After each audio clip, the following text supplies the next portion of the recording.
नमस्कार। Welcome to फिल्मी Shankar channel. आज पेश कर रहे हैं अभिनेत्री स्मिता पाटिल की फिल्मी बायोग्राफी। जानते हैं। अभिनेत्री स्मिता पाटिल का जन्म 17 अक्टूबर 1955 को पुणे के राजनीतिक शिवाजी राव गिरधर पाटिल और सामाजिक कार्यकर्ता विद्याताई पाटिल के यहाँ कुणबी मराठा परिवार में हुआ था। अभिनेत्री स्मिता पाटिल के पिता शिवाजीराव पाटिल महाराष्ट्र सरकार में मंत्री और माता एक सामाजिक कार्यकर्ता थी। उनकी आरंभिक शिक्षा मराठी माध्यम के एक स्कूल से हुई थी। उन्होंने पहली बार 1970 के दशक में टीवी न्यूज़ रीडर के रूप में कैमरे का सामना किया। उस वक्त वो सरकारी खबर प्रसारक मुंबई दूरदर्शन पर बतौर न्यूज़ रीडर के रूप में काम करती थी।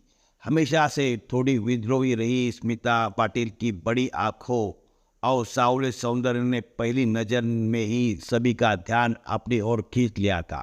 साल 1975 में श्याम बेनेगल के निशान से फिल्मी करियर की शुरुआत करने वाली स्मिता पाटिल 1976 में मंथन और 1977 में भूमिका से सशक्त अभिनेत्री के रूप में सामने आई।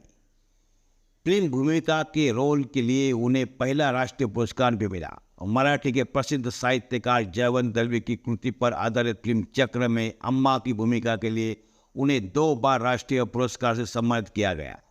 फिल्म बाजार में स्मिता पाटिल ने एक मुस्लिम लड़की का किरदार निभाया जो अपनी आंखों के सामने ही औरत के सौदा होने की गवाह बनी।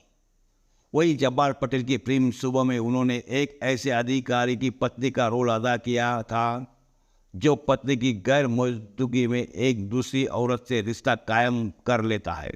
फिल्म मंथन में उन्होंने दलित महिला का रोल अदा करके एक मिसाल कायम की थी। सादर सरहदी की फिल्म तेरे शहर में उनका रोल उनकी इमेज से बिल्कुल विपरीत था। रविंद्र पिपट की वारिस में निसंतान विधवा होने का रोल उन्होंने बखूबी अदा किया था। वही फिल्म औरत में औरत के जटिल मनोविज्ञान को बड़े पर्दे पर साकार किया। सालों पहले स्मिता की मृत्यु से फिल्मी दुनिया में जो खालीपन आया वो कभी भी नहीं भरा जा सकता। आम नायिका से पूरी तरह से अलग विचारों वाली स्मिता पाटिल को निर्देशक श्याम बेनेगल ने एंटी हीरोइन की संज्ञा दी थी। उनकी गैर मौजूदगी में हिंदी सिनेमा के साथ साथ विश्व सिनेमा को भी खलती रही है।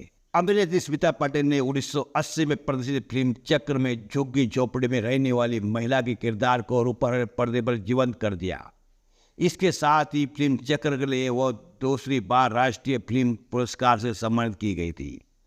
80 के दशक में स्मिता पाटिल ने व्यावसायिक सिनेमा की ओर भी अपना रुख कर लिया। इस दौरान उन्होंने सुपरस्टार अमिताभ बच्चन के साथ नमक हलाल और साल 1982 में फिल्म शक्ति जैसी फिल्मों में काम करने का अवसर मिला, जिसकी सफलता ने स्मिता पाटिल को व्यावसायिक सिनेमा में भी स्थापित कर दिया। 80 के दशक में स्मिता पाटिल ने व्यावसायिक सिनेमा के साथ साथ समांतर सिनेमा में भी अपना सामंजस्य बनाए रखा।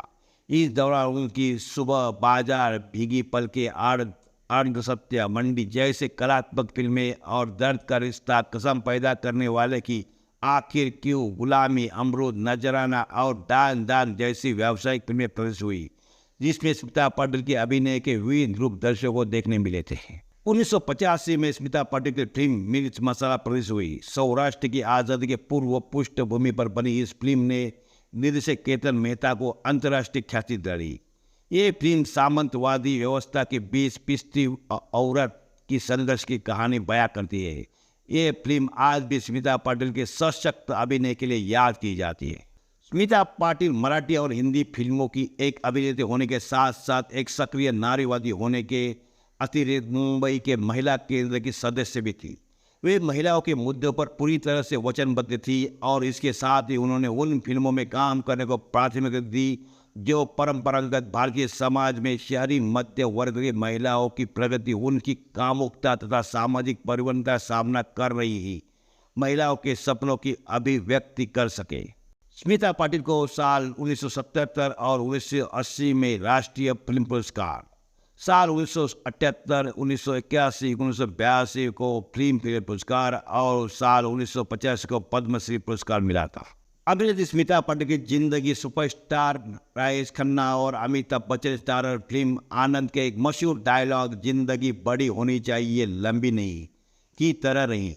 इसी लोकप्रिय डायलॉग की तर्ज पर महज 31 साल की उम्र में महान अभिनेत्री स्मिता पाटिल 13 दिसंबर 1986 को इस दुनिया को अलविदा कह दिया, लेकिन उनका नाम आज भी उनके काम की वजह से जिंदा है। दोस्तों, बॉलीवुड की अभिनेत्री स्मिता पाटिल की बायोग्राफी का वीडियो आपको पसंद आया होगा। ऐसे ही मनोरंजक वीडियो के लिए लाइक करें, शेयर करें और सब्सक्राइब करें। धन्यवाद।